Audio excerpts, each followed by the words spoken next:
Hello.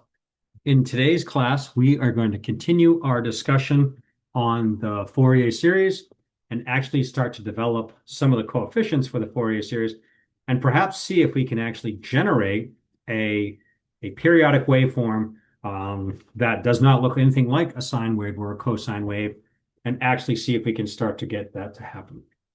So we're going to begin by starting out with the most basic form of the Fourier series, which is the trigonometric form. And the rule of Fourier series is for any periodic function, and in this case, we show that the period has 2 times L, or twice this value of L, and just helps our integration. And the equation that we're going to get from it is we have the function, the original function that is non-sinusoidal, is going to be equal to a DC value divided by 2, or a double DC, or a double DC value, I should say. And then here's where we have our Fourier series representation, where we have these functions that are integer multiples of the fundamental. And we have 2 coefficients that we need to solve for. We have an and bn. And then we have the sines and the cosines of waveforms. And you'll notice it says n pi t for both the sine and the cosine. Well, the fundamental in this case is going to be equal to pi, right? Because we can see that we have a period of t equals 2 pi over omega naught. So what we can do is we can go ahead and substitute in and get our standard form where we now are putting integer multiples, and now we just need to solve for our coefficients an and bn, sorry. So our initial radians per second is 2 pi f naught, or 2 pi over t, or pi over L. We can now solve for our generic, our DC offset value, if you will. And we're just going to integrate the function f of t over 1 period and then divide by L. That's just getting the average value, if you recall from calculus how to solve for any average value term. And now we're going to go ahead and solve for the an and bn coefficients. And I'm just going to present these, and we'll have to look at these in more detail in a little bit. But an and bn are found by taking the original function in the time domain and then multiplying it by a cosine at a particular harmonic frequency, or a sine at a particular harmonic frequency, and then integrating that in with respect to time. Now, the reason why we are multiplying by the sine or the cosine is because when we multiply with a sine or a cosine, and we integrate it over 1 cycle, the only term that we're going to have left over that has an average value is the coefficient, if you will, that exists because we've done this multiplication. All the other harmonics are going to be removed from the waveform, and they're not going to be multiplied. So it's kind of like taking a basis function. And what I mean by a basis function, if you think about the Cartesian coordinate system, and if we multiply a vector x, or a 2-dimensional vector, and if we multiply by the x vector, which has a magnitude of 1 in the x position and 0 in the other position, we're going to exclusively end up with the x component. Okay? So we're doing the same thing with sines and cosines, is we're multiplying it and then integrating it because we just want the coefficient associated with that frequency. So let's take a look at a periodic waveform. And I've just gone ahead and drawn this waveform. Whoops. Sorry about that. I've just gone ahead and drawn this waveform in Excel. So this is from an Excel plot that we'll look at here in a bit. And we can see that it starts at 2, goes down to -2 in half a second, and then goes back up to 2 in 1 second. So this is a waveform that will actually show how we can calculate it here in a little bit. But what we're going to do now is we're going to multiply that by a cosine waveform at the fundamental frequency. Okay. So what we have here is we see a doubling in the frequency. So we've multiplied it by something that has a frequency of 1 hertz. And the corresponding output is a doubling in frequency. And also, and the most important part that you'll notice is over here, the average value looks like it's 0. But over here, we can see that it looks like it's centered about 1. And so what we're trying to do is we're multiplying it by those waveforms. All the other ones that you multiply by, if we're not looking for the a sub n coefficient, those we're going to integrate and we're going to end up with 0. So if we multiply by the first harmonic, we're only going to get this value here. Everything else has been removed. It's been filtered out. So now all we need to do is figure out what that average value is. A little bit of math behind why this is the case. So this is a trig identity, and I'm not expecting you to be experts on this. I'm just trying to present it here so you can actually see how we got it.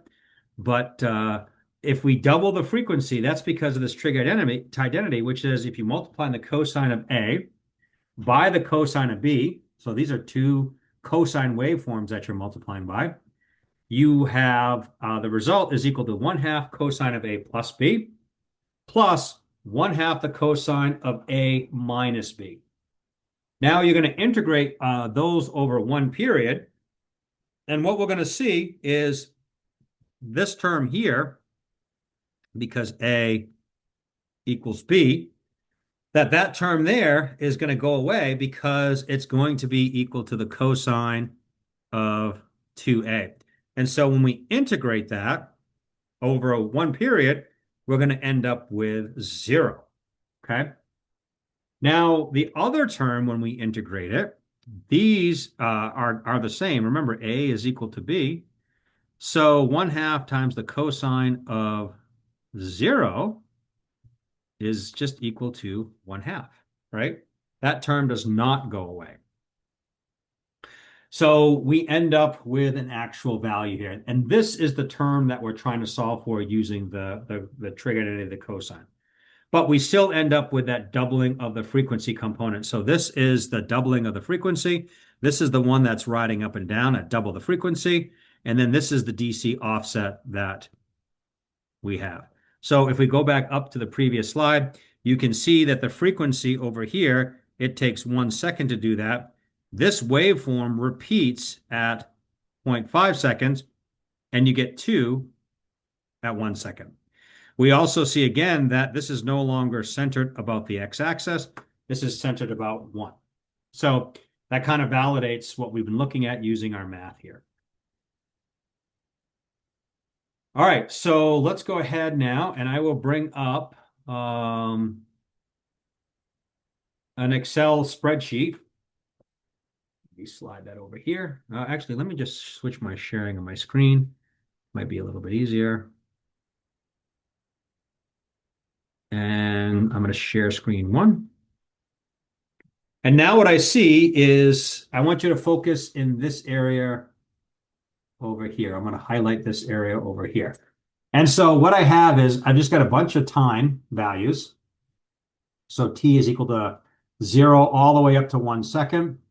And then this is the function that we are trying to replicate. This is the f of t equals 2 at 0, and then it just goes down and it goes all the way up. So this plot right here, if you take a look at the data, you'll see when I select it, you can see that the x values are here. So I'll go ahead and show those the x values, which is our time. And then the y values are directly next to it.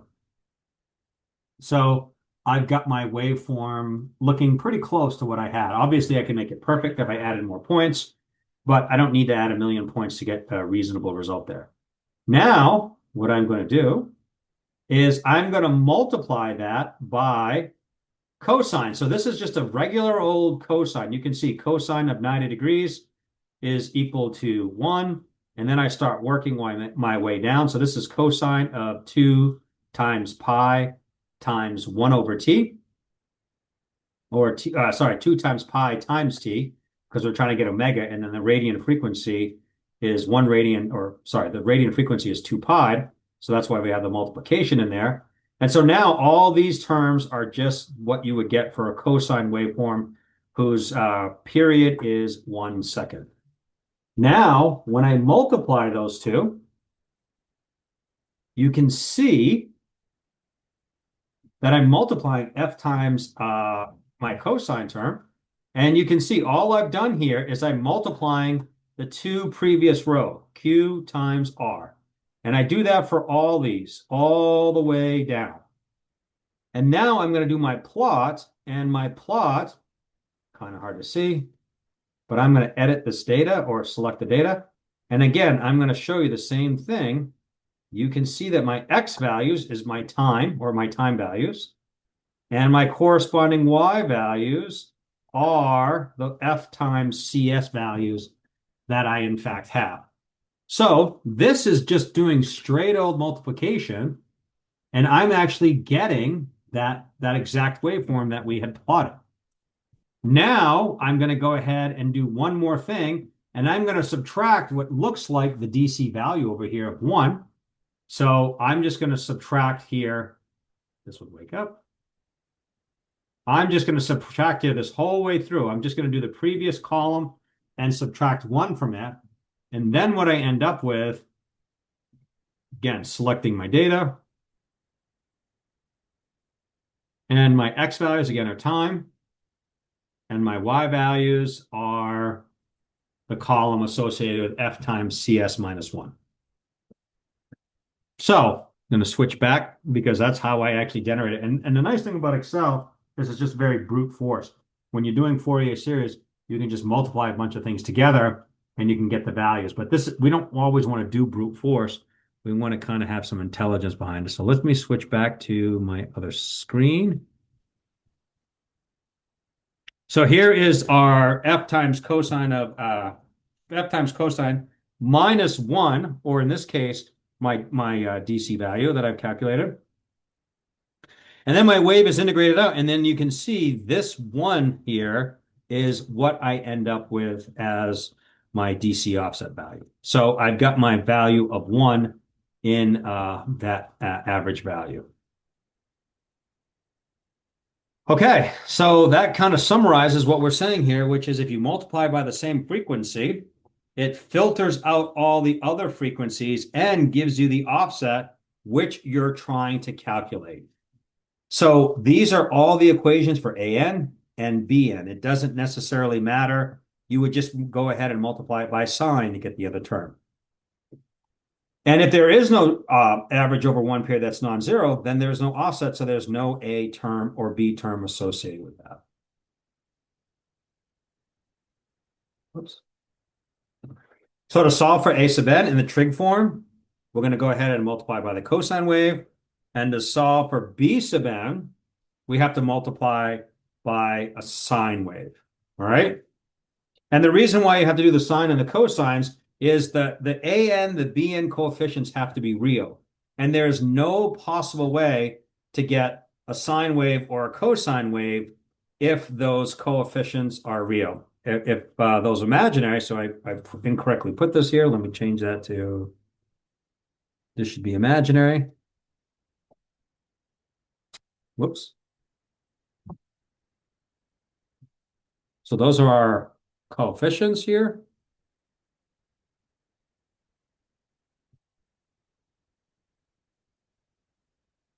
Whoops, I got to go back to where we were. Sorry about this, folks.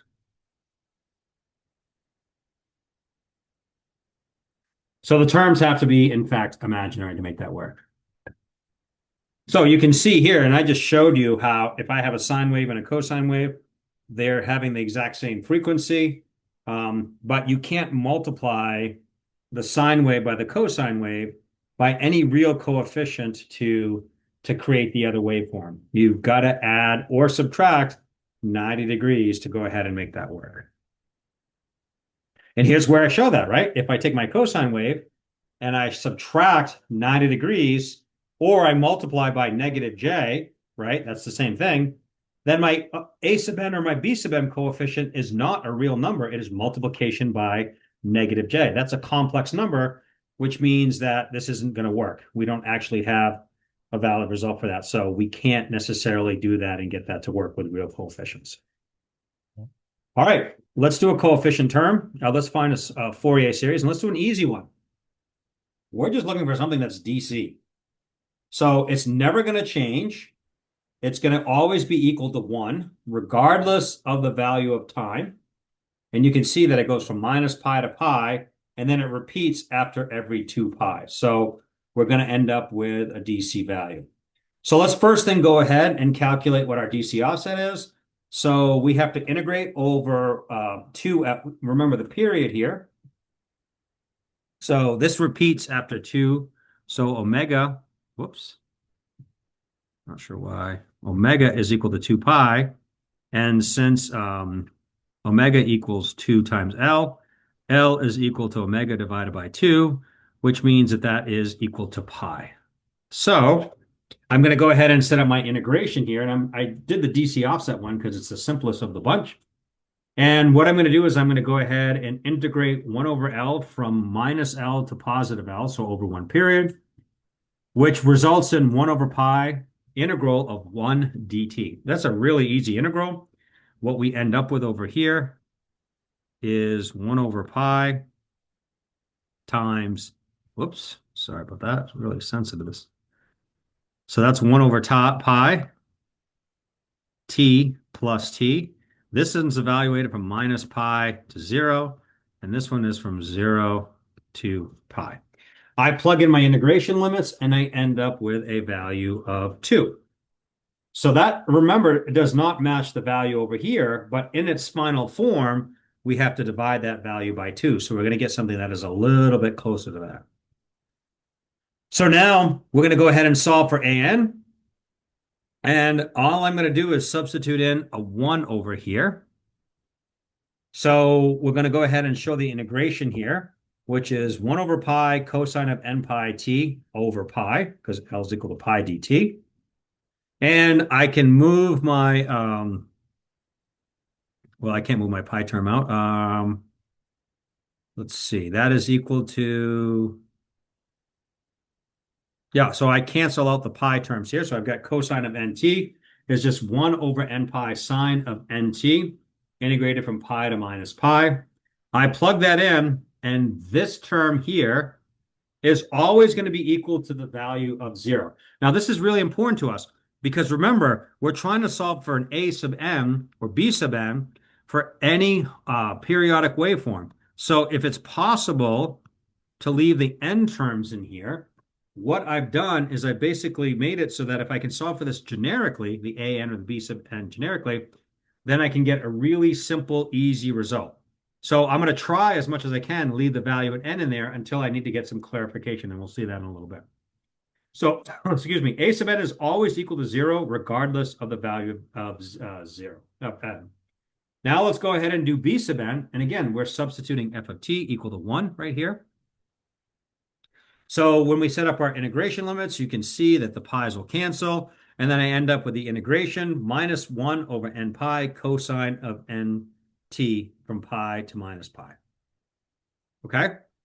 So now I've got to do a little more investigation because the cosine of pi, or 180 degrees, is equal to 0. The cosine of 2 pi is equal, wait a minute, the cosine of pi is equal to, sorry, 1. Cosine or minus 1, this is equal to 1. Over here, the cosine of minus pi is equal to minus 1, and the cosine of minus 2 pi is equal to 1. So we've got to look a little bit harder into these. So what I'm going to do is I'm going to expand on that, and I'm going to define n as being either an odd number or an even number. So if n is odd, 1, 3, 5, 7, 9, etc., what I'm always going to get is the cosine of pi or cosine of minus pi, because when I go to 3, I just take out the 2 pi and I still get plus or minus pi. So b sub n is going to be equal to 0 no matter what if n is odd. And then I do the same thing if n is even. So again, if n is even, I'm going to get 2 pi, 4 pi, 6 pi, 8 pi. Those are always positive 1. And then I'm going to do the same thing in the opposite direction, minus 2 pi, minus 4 pi, minus 6 pi, etc. Those are always going to be equal to a positive 1. And so when we subtract the 2, we're going to end up with 0. So my full representation of my Fourier is a over 2 plus an cosine n pi t divided by L plus bn sine n pi t over L. Now I substitute the coefficients that I have.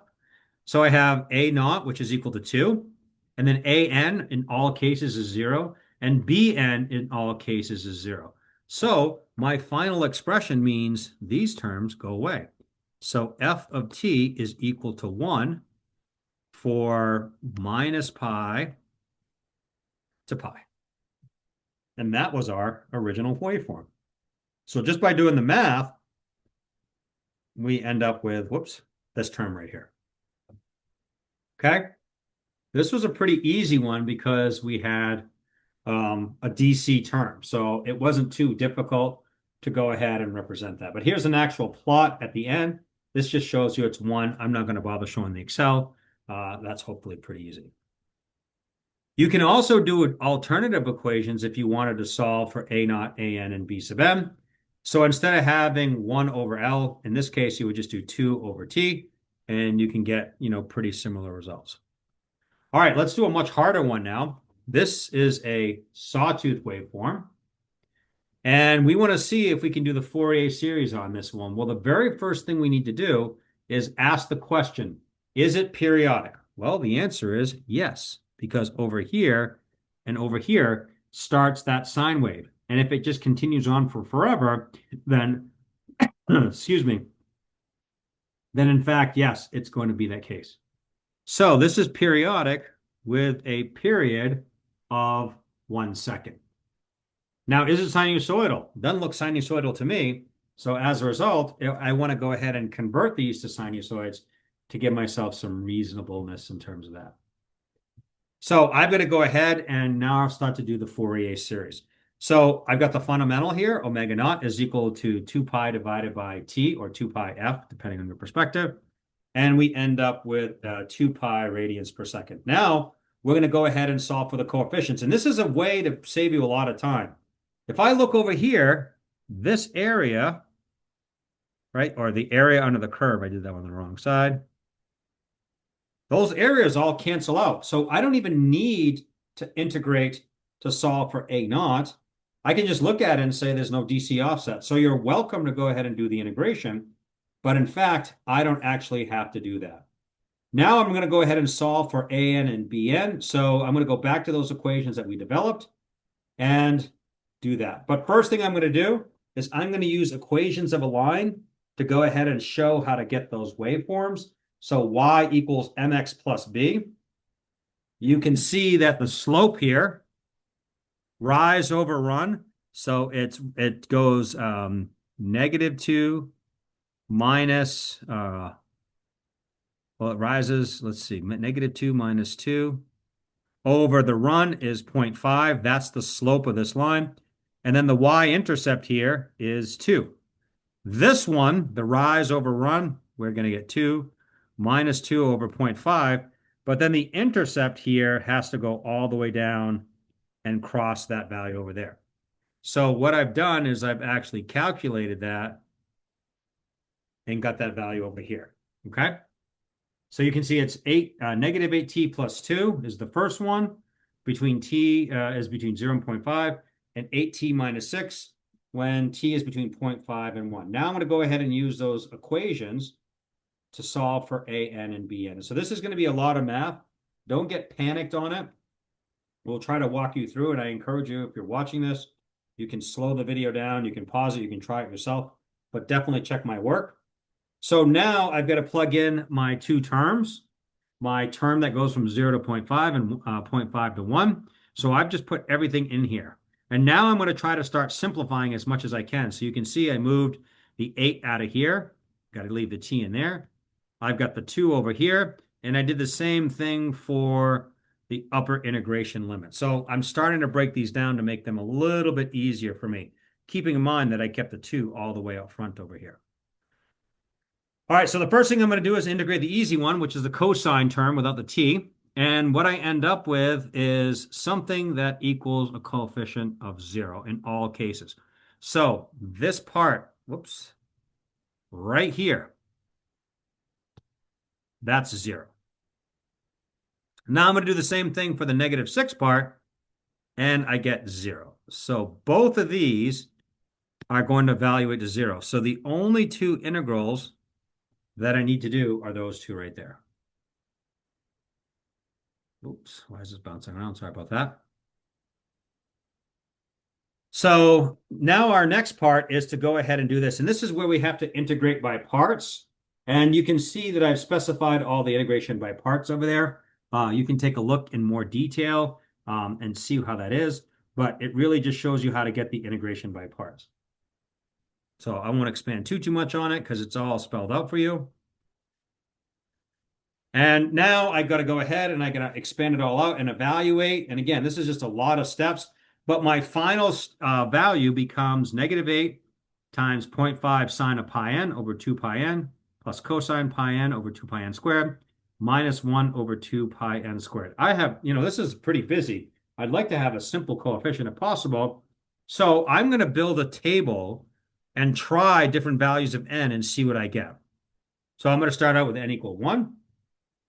And I can see that sine of pi n is 0 and cosine of pi n is -1. So if I go over here, if pi is equal to 1, that goes away. And then this term here becomes a 1, right? So what I see is I've got 0.5 times 0, that's gone. And over here, I've got 1 over 2 pi n squared minus 1 over 2 pi n, that quantity squared. That's for n equal 1. Let's go ahead and do the same thing for 2. Now, over here, that's always going to be 0. The sine of pi n is always going to be 0. Over here, this term becomes 1 over 2 pi n quantity squared. Let me just double check to make sure. Sorry, this is -1.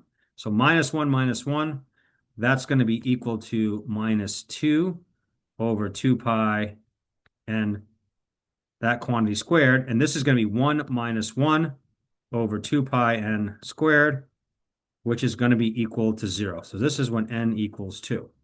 Then I do it again for 3, and I'll notice that 1 and 3 have the same terms.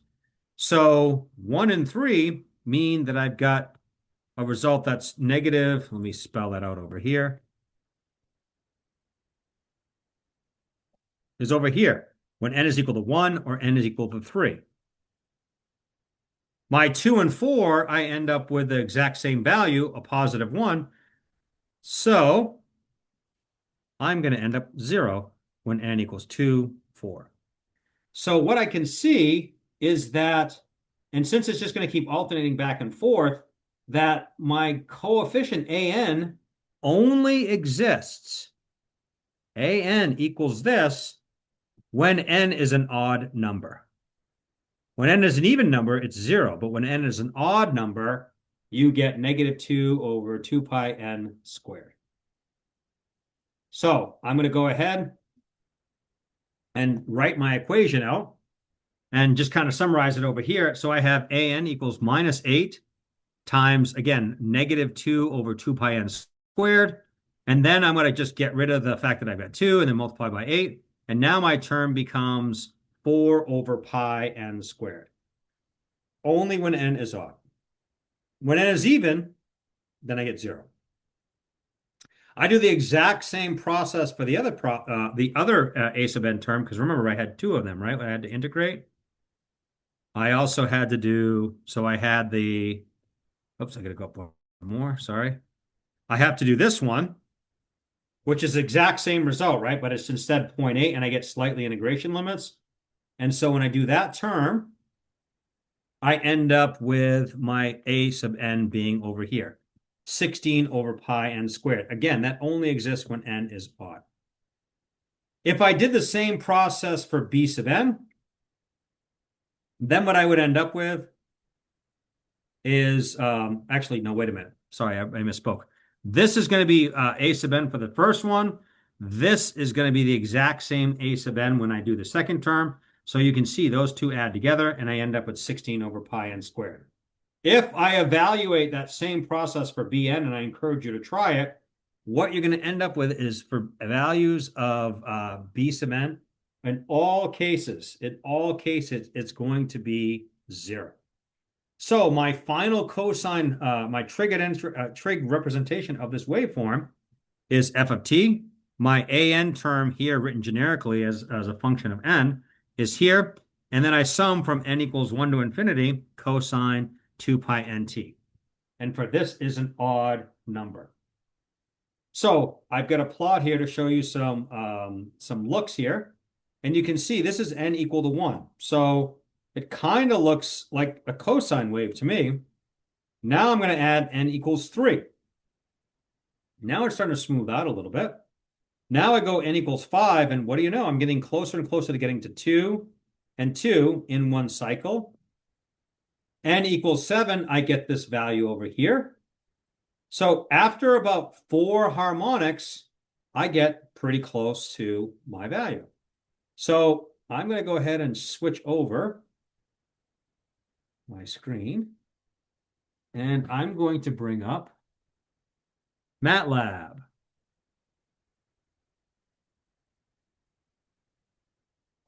So here is the function or the MATLAB script file to go ahead and to do the Fourier series. And so I'll give you a little bit of background what I've done here. T is a Lin space. So this is just a bunch of points plotted between 0 and 2, and there's 1,000 points, linear space. That's what that means.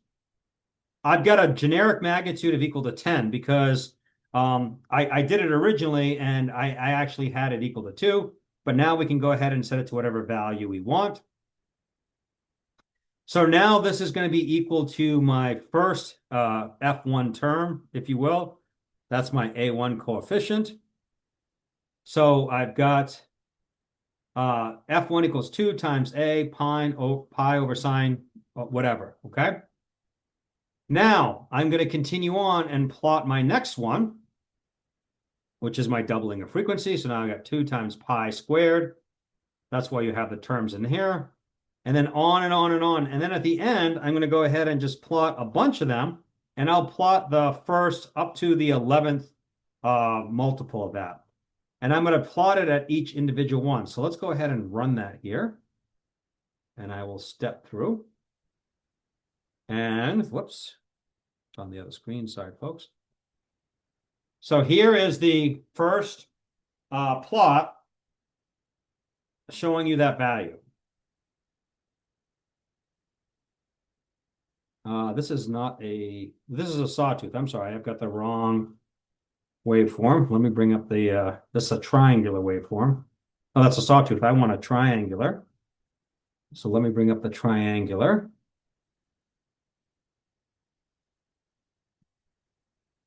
All right, so there is our triangular. I apologize for having the wrong one up. So let's clear this again. And you can see I've got the 16 over pi n squared here. I have a Lin space that goes from 0 to 1 up to 1,000 points. I have my F1, so I'm going to set a breakpoint right here. Now I'm going to go ahead and run it, and it'll bring up. It did not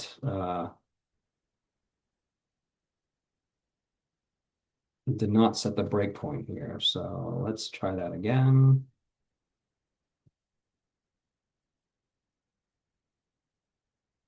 All right, so let's step it one time, and we'll plot it. All right, so now that is our original waveform with just the harmonic, the fundamental there. Now I'm going to go ahead and plot the second one. So this is the first harmonic, and you can see the second one has way less power in it than the first one. Look at how low the amplitude is. Oops. What is going on? I am so sorry. I'm hitting the wrong buttons here. Let's try that again.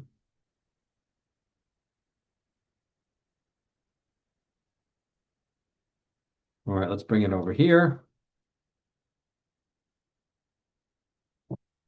Okay, so here's our first one. Now I'm going to go through. It is, sorry, folks, it is being problematic because every time I hit step, it like changes what's happening up here. So let's put that over here. Now let's continue and see how it jumps over. No, I don't want to continue. I want to hit run. Geez, Louise, that's my own problem. I'm sorry. Step, step, bring the plot over, step, step, add my third, continue on. Now I'm going to sum the two together and plot that. So you can see now those two waveforms doesn't look like a cosine wave anymore. It's changed a little bit. Let's go ahead and add in our fifth harmonic. Sum those together and now plot that. And you can see a slight amount of improvement. So let's change this and go up to the ninth harmonic. And I'm just going to continue this. And let's see, wow, just for the ninth harmonic, it looks pretty darn close to being the same thing. That looks pretty darn close to being a triangular waveform. So I'm going to zoom way in and maybe you can see that this looks pretty darn precise just for, let me just make sure I run that again so that it, okay, here's the one with the 9. And you can see it's rounding here on the bottom, rounding here on the top. I don't have enough. So if I increase this to 99 and rerun it, look what happens to my waveform.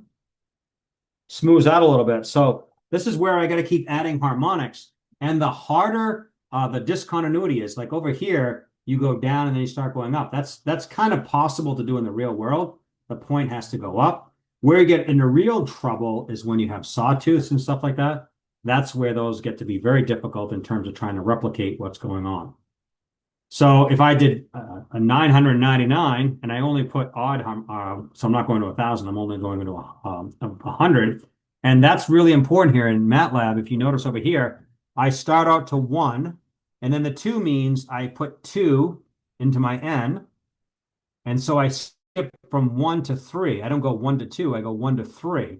So what I'm trying to do is I'm trying to get the odd harmonics by forcing MATLAB to skip the even numbers. That's what that is here. So if I go to 999, you can see it's very, it's almost perfect. So I can certainly go to an infinite number of harmonics, which is what I would need to be absolutely perfect. But in fact, I don't actually need that many numbers to do that. So hopefully I was sharing, yes, I was sharing screen 1 for that. Okay. And that's how we do this work here. So I'm going to switch back to my screen here. I got my harmonics in there. And then one of the things to think about a little bit is if we go all the way back to our original waveform, and this is what will end this on class. Well, it's not obvious here, but if you look at this function over here, start to think about even and odds and how we started to define, if a function is an even function or if a function is an odd function. Because by recognizing and looking at this, do you actually see or can you actually figure out if this is an odd or an even function? All right, so since we're not doing this in live, I don't want to go too fast. I think I've been talking for 40 minutes or so, and I would usually have a lot more interaction. So this is a lot of material that I've just covered, but I want to make sure that you understand what's going on. We will pick up more discussion of this when we get back from break. So thank you very much. I hope you have a wonderful day, and I will see you all after break. Take care, everyone.